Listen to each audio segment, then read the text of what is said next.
Hello students, welcome to all of you. आप सभी का स्वागत है मेरे चैनल शूटर ऑफ साइंस के अंदर। कल हमने अपने चैनल का इंट्रोडक्शन भी डाला था और स्टूडेंट्स आज हम शुरू करने जा रहे हैं इंट्रोडक्शन ऑफ साइंस। आज हम ये देखेंगे कि साइंस होती क्या है, किस लिए साइंस को यूज किया जाता है। आज साइंस के सारे कंसेप्ट को एक ही वीडियो के अंदर हम समझने का प्रयास करेंगे। तो सबसे पहले हमारे माइंड के अंदर जो क्वेश्चन जो आता है स्टूडेंट्स कि साइंस होती क्या है, what is the meaning of science. अक्सर हम देखते हैं जब हम थर्ड क्लास में होते हैं, थर्ड से फिर फोर्थ में साइंस, फिर फिफ्थ क्लास में साइंस का सब्जेक्ट आता है, फिर सिक्स क्लास में साइंस का सब्जेक्ट आता है। इसी तरह से हम ट्वेल्थ क्लास तक और कई बार तो हम हायर स्टडीज के अंदर भी साइंस सब्जेक्ट को पढ़ते रहते हैं। लेकिन प्रॉब्लम कहाँ पे आती है, कहीं ना कहीं माइंड के अंदर क्वेश्चन आता है कि व्हाट इज द साइंस, कि साइंस होती क्या है। तो साइंस को स्टूडेंट्स हिंदी के अंदर बोला जाता है, साइंस को हिंदी में कहते हैं विज्ञान। साइंस को हिंदी में विज्ञान कहा जाता है। और जो साइंस जो है, साइंस हमारे पास लैटिन भाषा के साइंटिया वर्ड से निकला है। किस वर्ड से निकला स्टूडेंट्स? साइंस शब्द लैटिन भाषा के साइंटिया वर्ड से निकला है। और साइंटिया वर्ड का मतलब होता है टू नो, यानी कि जानना। यानी कि सिंपल भाषा में अगर मैं आपको बताऊं, अगर किसी भी चीज के बारे में पर्टिकुलरली हमारे को जानकारी मिल रही है तो उस चीज को हम साइंस बोल रहे हैं। अब फिर मन के अंदर छोटा सा क्वेश्चन आ जाता है कि भाई जानकारी तो कई सारी चीजें ऐसी जिनके बारे में हमारे को जानकारी मिल सकती है कि भाई महात्मा गांधी का जन्म कब हुआ, क्या वो चीज भी साइंस के अंदर आएगी। लेकिन अगर मैं उसको डीपली देखता हूं तो महात्मा गांधी के बारे में अगर हम स्टडी करते हैं तो that is a part of social science. भी भाषाओं के बारे में ज्ञान हो रहा है, वो भी चीज साइंस में नहीं, वो हिंदी में इंग्लिश ग्रामर के अंदर आती है। यानी कि नॉलेज तो हमारे को कई सारी चीजों के बारे में हो सकता है, लेकिन क्या हर एक चीज के बारे में जो जानकारी हमारे को मिल रही है, क्या वो हर एक चीज साइंस के अंदर आएगी? तो इसी चीज के बारे में स्टूडेंट्स मेन हम सभी ने डेफिनेशन बनाई। और वो डेफिनेशन क्या होगी साइंस की, कि science is knowledge of everything. Science के अंदर क्या होगा कि बिल्कुल आपकी सही बात है कि हर एक चीज के बारे में नॉलेज तो होगा। Science is knowledge of everything. लेकिन सबसे मेन कंसेप्ट क्या आएगा कि विद प्रूफ। इसके अंदर हर एक चीज का क्या होगा, प्रूफ होगा। और प्रूफ भी ऐसा ना हो कि कहीं बुक्स के अंदर लिख दिया या किसी ने बोल दिया उसके बेस पे प्रूफ नहीं। वो जो प्रूफ होगा वो प्रूफ होगा ऑन द बेसिस ऑफ, किसके आधार पे वो प्रूफ होगा, एक्सपेरिमेंट एंड ऑब्जर्वेशन से। यानी कि एक्सपेरिमेंट और ऑब्जर्वेशंस के बेस पे, एक्सपेरिमेंट एंड ऑब्जर्वेशंस के बेस पे अगर हमारे को किसी भी चीज के बारे में प्रूफ मिलता है। यानी कि मेन चीज क्या स्टूडेंट्स, अगर आप सभी नोट करें कि साइंस के अंदर जितने भी सारे लेसन्स आज तक आपने पढ़े हैं या आगे आप पढ़ोगे, उसमें हर एक चीज का आपको प्रूफ मिलना चाहिए। अगर प्रूफ है तो साइंस है, अगर प्रूफ नहीं है तो साइंस नहीं है। उसके बाद वो जो प्रूफ है वो हमारा प्रेजेंट में, पास्ट में और फ्यूचर में, तीनों ही टाइम पे वो हमारा प्रूफ जो है वो ट्रू होना चाहिए। अब जी कैसे पता लगा कि प्रूफ है या नहीं है? एक छोटा सा एग्जांपल मैं आप सभी के सामने लेके चलता हूं। The earth revolves around the sun. ये बात हम अक्सर साइंस के अंदर पढ़ते हैं। The earth revolves around the sun. Hindi में अगर मैं इसकी बात करता हूं तो हिंदी मेरी क्या बनती है कि जो हमारी जो पृथ्वी है, पृथ्वी सूर्य के चारों ओर घूमती है। पृथ्वी सूर्य के चारों ओर घूमती है। यानी कि अगर साधारण भाषा में कंसेप्ट को मैं देखता हूं तो कंसेप्ट ये आ निकले कि वो धरती घूमती है। अब धरती घूमती है या नहीं घूमती, अगर मैं सोचता हूं इसको सोशल लाइफ के अंदर, तो एक दफा ऐसे ही कहीं क्लास में पढ़ा रहे थे तो क्या वो बच्चों को ऐसे ही बोल दिया कि भाई धरती घूमती है, ये साइंस के अंदर पढ़ते हैं। तो हर क्लास में एक शरारती बच्चा तो होता ही है। वो बच्चा खड़ा होकर बोलता है सर बात ऐसे है, देखो फील मत करना, लेकिन अगर कुछ खाओ पियोगे नहीं तो धरती घूमती दिखाई देगी। तो स्टूडेंट्स वही बात यहाँ पे है। अब हम साइंस के अंदर पढ़ते रहे कि भाई धरती घूमती है, लेकिन प्रूफ क्या है? सिंपल सा प्रूफ क्या स्टूडेंट्स, हम अक्सर कार्टून्स घर में हमारे छोटे बच्चे देखते हैं, उसके अंदर क्या होता है, मोटू पतलू। मोटू पतलू के अंदर आपने अक्सर देखा होगा, मोट बॉक्स आ रहा है एकदम से, मोटू को पतलू घुसा मारा, वो चांद पे जाके बैठ गया, ऊपर अंतरिक्ष में चला गया। जो अंतरिक्ष से नीचे देखता है तो एक बार आप नोटिस करना बिल्कुल ध्यान से, जब वो ऊपर से नीचे की तरफ देखता है तो वास्तव में उसको थोड़ा सा हल्का सा जो रोटेशन है वो अर्थ का दिखाई देता है। या अभी लेटेस्ट हमारे पास फिल्म आई मिशन मंगल। अभी लेटेस्ट हमारे पास मिशन मंगल फिल्म आई थी, उसके अंदर क्या हुआ, मंगलयान छोड़ा गया मंगल ग्रह के ऊपर। उसके उस फिल्म के अंदर, अक्षय कुमार वाली फिल्म के अंदर नोटिस करते हैं, तो जब वो सैटेलाइट छोड़ा जाता है उसके अंदर हम आसानी से फील कर सकते हैं कि हाँ वास्तव में जो अर्थ है वो घूम रही है। और भी काफी सारे एग्जांपल्स है, काफी सारे कार्टून्स के अंदर, काफी सारी फिल्म्स के अंदर। यानी कि हमारे पास क्या हो गया जी, इस चीज का प्रूफ हो गया, इस चीज का क्या होगा, प्रूफ होगा। और अगर किसी चीज का प्रूफ मिल जाता है तो साइंस है। अगर मैं दूसरी तरफ बात करता हूं, साइंस ने बताया कि ह्यूमन बॉडी के अंदर 206 हड्डियां होती हैं। मानव शरीर में कितनी हड्डियां होती हैं, 206 हड्डियां होती हैं। अब 206 हड्डियां होने का प्रूफ क्या है, अब जी अगर मैं डायरेक्टली गिनता हूं तो नहीं पता लगा पाएंगे, लेकिन जो बच्चे मेडिकल के आगे स्टडी करते हैं, जब उनको सर्जरी वगैरह बताई जाए तो एक एक हड्डी उनको पर्टिकुलरली गिनवाई जाती है, गिन के बताई जाती है। तो स्टूडेंट्स बेसिकली क्या आ गया हमारे पास फंडा निकल के कि साइंस के अंदर जितनी भी सारी चीजों को हम पढ़ेंगे उसमें हर चीज का क्या होगा, प्रूफ होगा। साधारण भाषा में प्रूफ है तो साइंस है, अगर प्रूफ नहीं है तो साइंस नहीं है। ठीक है स्टूडेंट्स, अब आगे देखते हैं इसी चीज को। अब उसके बाद आते हैं स्टूडेंट्स हमारे पास ब्रांचेज ऑफ साइंस, कि साइंस की हमने कितनी सारी ब्रांचेज बनाई, कौन सी ब्रांच किस रूप में हम सभी ने डिवाइड किया है। कंप्लीट इंट्रोडक्शन के बारे में स्टडी कर रहे हैं। तो क्या है हमारे पास साइंस की जो हमने दो या तीन ब्रांचेज हमने अक्सर पढ़ी होंगी। साइंस की जो जितनी भी सारी ब्रांचेज हैं उन सभी को हमने डिवाइड किया दो पार्ट के बेस पे। पहला हमने उनको डिवाइड किया नॉन लिविंग के बेस पे। नॉन लिविंग को हिंदी में क्या कहा जाता है, निर्जीव प्रकृति के बेस पे, निर्जीव प्रकृति के बेस पे। और दूसरा हमने उनको डिवाइड किया लिविंग यानी कि सजीवों के बेस पे। निर्जीव कौन से होते हैं, सजीव कौन से होते हैं। सजीव वो होते हैं जो सांस ले रहे हैं, जो वृद्धि कर रहे हैं, जो रिप्रोडक्शन जन संबंधी कार्य कर रहे हैं, वो सारे सजीव है। जैसे ह्यूमन बॉडी है, बर्ड्स है, एनिमल्स हैं। निर्जीव कौन से होते हैं भाई, वो सब्सटेंस होते हैं, वो पदार्थ होते हैं जो सांस नहीं ले रहे, जो वृद्धि नहीं कर रहे, जो रिप्रोडक्शन संबंधी कार्य नहीं कर रहे, जो अपना खाना नहीं बना रहे, वो सारे के सारे निर्जीव हैं। अब निर्जीव के बेस पे फिर हमने साइंस को दो पार्ट्स के अंदर फिर फर्दर डिवाइड किया। दो पार्ट्स कौन कौन से, पहला हम सभी ने पार्ट बनाया जिसका नाम था फिजिक्स। फिजिक्स को हिंदी के अंदर क्या कहा जाता है, भौतिक विज्ञान। फिजिक्स को हिंदी में क्या कहा जाता है, भौतिक विज्ञान। दूसरा हम सभी ने पार्ट बनाया केमिस्ट्री। केमिस्ट्री को हिंदी में क्या कहा जाता है, रसायन विज्ञान। केमिस्ट्री को हिंदी में क्या कहा जाता है, रसायन विज्ञान। और वो ब्रांच जिसके अंदर हम सजीव वस्तुओं के बारे में स्टडी करते हैं, वो तीसरी ब्रांच सजीवों के बेस पे हम सभी ने बना दी, उसका नाम टेक दिया बायोलॉजी। क्या नाम टेक दिया स्टूडेंट्स, बायोलॉजी, जिसको हिंदी में जीव विज्ञान के नाम से कहा जाता है, जीव विज्ञान। इस प्रकार हम सभी ने तीन ब्रांचेज बनाई। पहली हमारे पास फिजिक्स यानी भौतिक विज्ञान, दूसरी केमिस्ट्री यानी रसायन विज्ञान, तीसरी बायोलॉजी यानी जीव विज्ञान। इस तरह से हमारे पास तीन शाखाएं होगी। अब एक एक ब्रांचेज को आसानी से समझने का थोड़ा सा प्रयास करते हैं कि किस प्रकार से हमारे एग्जाम्स के अंदर किस तरह से क्वेश्चन पूछा जाता है अक्सर। सबसे पहले मैं बात करता हूं फिजिक्स की और केमिस्ट्री के अंदर डिफरेंशिएट करने की कोशिश करते हैं। सबसे पहले आता है बच्चा फिजिक्स के बारे में देखते हैं। वैसे अगर हम जनरली इसके बारे में पढ़ते हैं फिजिक्स के बारे में, तो कौन सी ब्रांच होती है फिजिक्स जी, वो ब्रांच जिसके अंदर हम स्टडी करते हैं नेचर के बारे में और नेचुरल फिनोमेना के बारे में।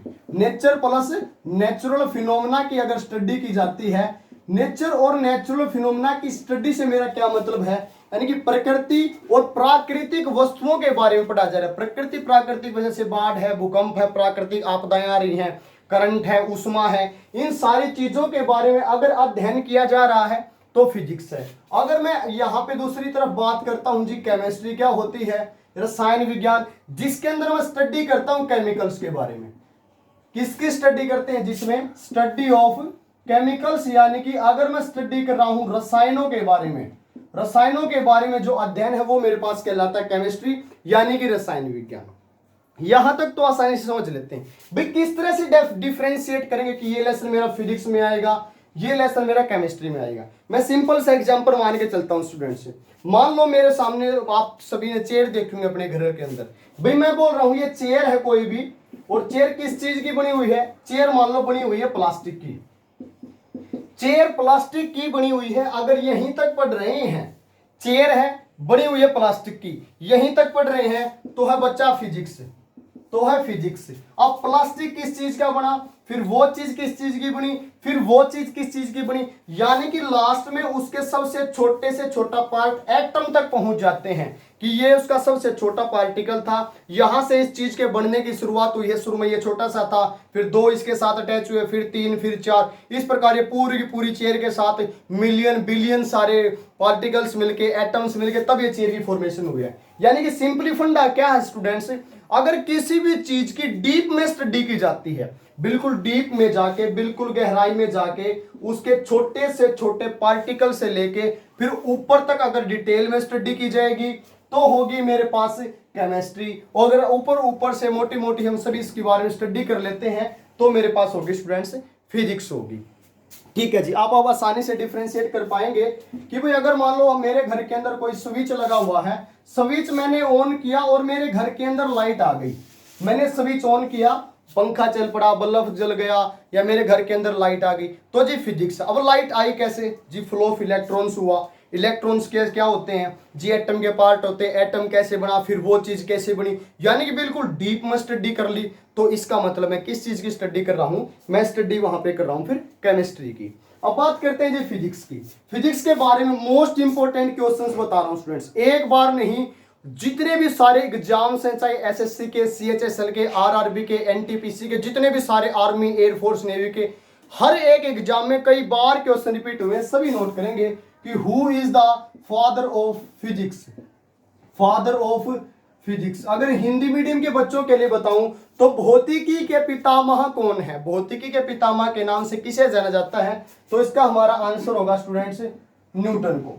भौतिकी के पितामह के नाम से किसको जाना जाता है, न्यूटन को जाना जाता है। न्यूटन कौन थे, एक साइंटिस्ट थे जिनका जन्म कहां पे हुआ था, ब्रिटिश यानी कि ब्रिटेन के अंदर जन्म हुआ था। सन 1643 में इनका जन्म हुआ था और इन्होंने क्या किया था भी, ग्रेविटी या ग्रेविटेशनल भाई चीजें पृथ्वी अपनी तरफ अट्रैक्ट करते, अपनी तरफ खींचते, किसी वस्तु को ऊपर फेंकते, नीचे आती है, उन सारी चीजों के बारे में न्यूटन ने हम सभी को बताया था।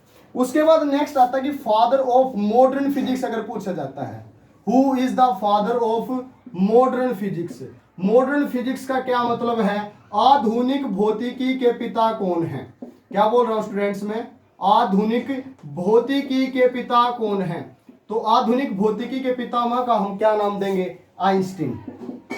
क्या नाम हो जाएगा, आइंस्टीन थे। अगर पूछा था who is the father of physics तो हमारा आंसर होगा न्यूटन।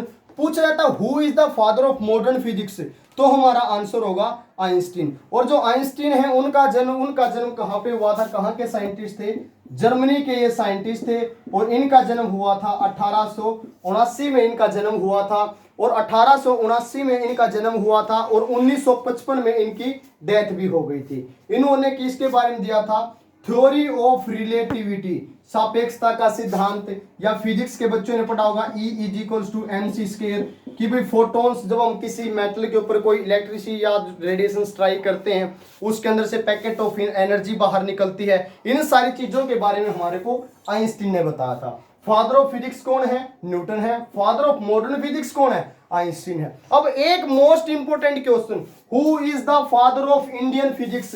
अगर बात की जाती है कि भारतीय भौतिकी के पिता कौन है, इंडियन फिजिक्स की मैं बात करता हूं कि किसकी बात करता हूं students, who is the father of Indian physics, भारतीय भौतिकी के पिता, तो हमारा राइट आंसर क्या होगा, होमी जहांगीर भाभा, डॉक्टर होमी जहांगीर भाभा, जिनके नाम पे भाभा अनुसंधान केंद्र भी है। कहां पे, मुंबई में। कहां पे स्टूडेंट्स, मुंबई के अंदर। तो आधुनिक भौतिकी के पितामह कौन है, होमी जहांगीर भाभा है। मुंबई में इनके नाम से अनुसंधान केंद्र है। इन्होंने न्यूक्लियर फिजिक्स के बारे में स्टडी की थी। किसके बारे में की थी, एटम्स, अणु, परमाणुओं के बारे में, इन सारी चीजों के बारे में उन्होंने स्टडी भी की थी। ये था स्टूडेंट्स हमारे फादर ऑफ फिजिक्स। उसके बाद बात की जाती है कि who is the father of chemistry, यानी कि जो मेरे पास रसायन विज्ञान है, रसायन विज्ञान के पितामह कौन है, who is the father of chemistry. तो फादर ऑफ केमिस्ट्री या रसायन विज्ञान के पितामह कौन हो जाएंगे, वो हो जाएंगे लेवोजियर। कौन हो जाएंगे, लेवोजियर, हिंदी में लेवोसियर। लेवोसियर जो है वो हमारे पास हो जाएंगे रसायन विज्ञान के पितामह। ठीक है स्टूडेंट्स, उसके बाद मेरे पास नेक्स्ट और सबसे लास्ट में जो ब्रांच आती है वो आती है जिसके अंदर हम स्टडी करते हैं लिविंग चीजों के बारे में, और वो ब्रांच है स्टूडेंट्स बायोलॉजी। कौन सी ब्रांच आ जाती है? बायोलॉजी। बायोलॉजी मेरे पास कौन सी ब्रांच है? विज्ञान की वह शाखा है जिसके अंदर मैं स्टडी करता हूं लिविंग चीजों के बारे में या सजीवों के बारे में। अब सजीव कौन कौन से होते हैं भाई? सबसे पहले ह्यूमन बॉडी है, क्योंकि मैंने शुरुआत में ही आइडेंटिफिकेशन बताई, जो सांस ले रहे हैं, जो वृद्धि कर रहे हैं, जनन संबंधी कार्य कर रहे हैं, ह्यूमन बॉडी है। उसके बाद बर्ड्स आ जाते हैं जी, उसके बाद एनिमल्स आ जाते हैं जी, उसके बाद प्लांट्स आ जाते हैं जी, प्लांट्स या ट्रीज आ जाते हैं मेरे पास। प्लांट्स, छोटे वृक्षों को प्लांट बोला जाता है, और बड़े वृक्ष जो हो जाते हैं वो मेरे पास ट्रीज हैं। जैसे अगर मैं फूलों की बात करता हूं तो फूल मेरे पास एक प्लांट है, आम की या नीम की बात करूं तो मेरे पास ट्री है। या मेरे पास इंसेक्ट्स आ जाते हैं। इंसेक्ट्स में कौन आते हैं? कीड़े मकोड़े, एम्फीबियंस, उभयचर, जो लैंड पे भी रह सकते हैं और वाटर में भी रह सकते हैं। जैसे मेरे पास मेंढक होता है, फ्रॉग। या मेरे पास माइक्रो ऑर्गेनिजम्स हैं। माइक्रो ऑर्गेनिजम्स यानी कि सूक्ष्म जीव हैं, जैसे बैक्टीरिया है, फंजाई है, प्रोटोजोआ है, एल्गी, शैवाल है, ये सारे के सारे। अगर इन सभी चीजों के बारे में मैं अध्ययन कर रहा हूं तो वो मेरे पास ब्रांच हो जाती है बायोलॉजी। कौन सी ब्रांच हो जाती है? बायोलॉजी। फिर से स्टूडेंट्स क्वेश्चन आता है कि who is the father of biology? इसके फादर कौन है? तो इनका नाम है, इंग्लिश के अंदर बोला जाता है एरिस्टोटल। क्या नाम है? एरिस्टोटल। हिंदी के अंदर इनका क्या नाम है? अरस्तु। जीव विज्ञान के पितामह या who is the father of biology, वो एरिस्टोटल या अरस्तु। फिर इसी के अंदर बायो की एक और ब्रांच आती है जिसके अंदर हम स्टडी करते हैं प्लांट्स के बारे में। जिसमें प्लांट्स के बारे में स्टडी करते हैं वो ब्रांच है जी बोटनी। क्या बोला जाता है उसको? बोटनी बोला जाता है। और फादर ऑफ बोटनी कौन है? वनस्पति विज्ञान के पितामह के नाम से किसे जाना जाता है? वो है जी थियोफ्रास्टस। क्या नाम है उनका? थियोफ्रास्टस। उनका नाम है जी थियोफ्रास्टस। तो स्टूडेंट्स बेसिकली आज हम सभी ने काफी सारे अच्छे अच्छे क्वेश्चंस आज देखे, जो एक बार नहीं कई बार पेपर के अंदर रिपीट हुए हैं। मैं उन सभी को एक बार कंप्लीट ब्रीफ में आप सभी के सामने इंट्रोडक्शन रख रहा हूं कि हमने आज क्या पढ़ा, किस रूप में पढ़ा। सबसे पहले हम सभी ने देखा कि जो साइंस होती है उसमें हर चीज का प्रूफ होगा। प्रूफ किसके बेस पे होना चाहिए? एक्सपेरिमेंट और ऑब्जर्वेशंस के बेस पे उसमें प्रूफ होना चाहिए। फिर जिसकी दो ब्रांचेस लिविंग और नॉन लिविंग के बेस पे।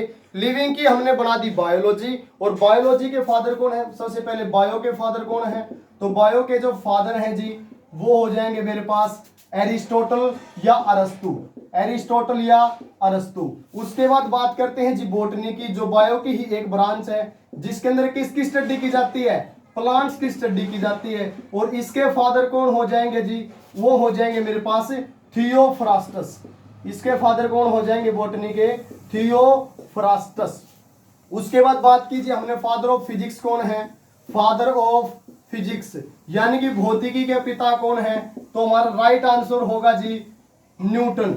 उसके बाद अगर यहीं पे पूछा जाता है who is the father of modern physics, यानी कि आधुनिक भौतिकी के पिता कौन है, मैं बात कर रहा हूं आधुनिक भौतिकी के, मॉडर्न फिजिक्स के, तो हमारा आंसर होगा जी आइंस्टीन। क्या आंसर होगा?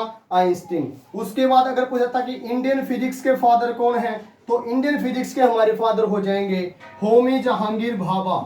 डॉक्टर होमी जहांगीर भाभा। डॉक्टर होमी जहांगीर भाभा, जिनके नाम पर भाभा अनुसंधान केंद्र, और वो कहाँ स्थित है? मुंबई के अंदर स्थित है। यानी कई सारे कंसेप्ट आपके जीके के भी कन्वर्ट हो रहे साथ साथ। जैसे न्यूटन कहाँ से बिलोंग करते हैं? ब्रिटेन से। आइंस्टीन हमारे पास कहाँ से बिलोंग करते हैं? आइंस्टीन बिलोंग करते हैं जी जर्मनी से। ठीक है जी। उसके बाद अगर हमारे से कोई who is the father of chemistry, यानी कि रसायन विज्ञान के पितामह कौन है, तो हमारा राइट आंसर क्या होगा स्टूडेंट्स? हमारा सही जवाब क्या होगा? वो हो जाएगा जी लेवोजियर। क्या हो जाएगा? लेवोजियर। तो ये सारे के सारे क्वेश्चंस कई बार पेपर के अंदर रिपीट हो रखे हैं, आप सभी ने अच्छी प्रकार से इनको याद भी करना है। ओके स्टूडेंट्स, काफी अच्छा लगा, और ये थी एक छोटी सी कोशिश आप सभी के सामने जिसमें इंट्रोडक्शन ऑफ साइंस रखा है। इसी प्रकार आगे हम फिजिक्स की सबसे पहले क्लासेस शुरू करेंगे जिसमें आप सभी को फिजिक्स के हर एक कंसेप्ट्स को basic to advance, zero to hero, null to genius level तक लेके चलेंगे। बिल्कुल ओके जी। उम्मीद करता हूं आप सभी को जितना भी सारा कराया सभी को सारा समझ में आया होगा। फिर भी अगर कोई कमी रहती तो आप मेरे कमेंट सेक्शन में कोई क्वेश्चन पूछ भी सकते हैं। सभी से रिक्वेस्ट फिर करता हूं, सभी प्लीज चैनल को लाइक करें। आप अगर आप सभी को पसंद आई है वीडियो तो लाइक करें, शेयर करें, सब्सक्राइब करें, क्योंकि ये आपका अपना चैनल है शूटर ऑफ साइंस, आपका अपना खुद का चैनल है शूटर ऑफ साइंस। और सब्सक्राइब के साथ प्लीज बेल आइकन को दबाना मत भूलिए, बेल आइकन में ऑल जाके सभी प्रेस करेंगे। Okay students, thank you students, thank you very much. Okay ji.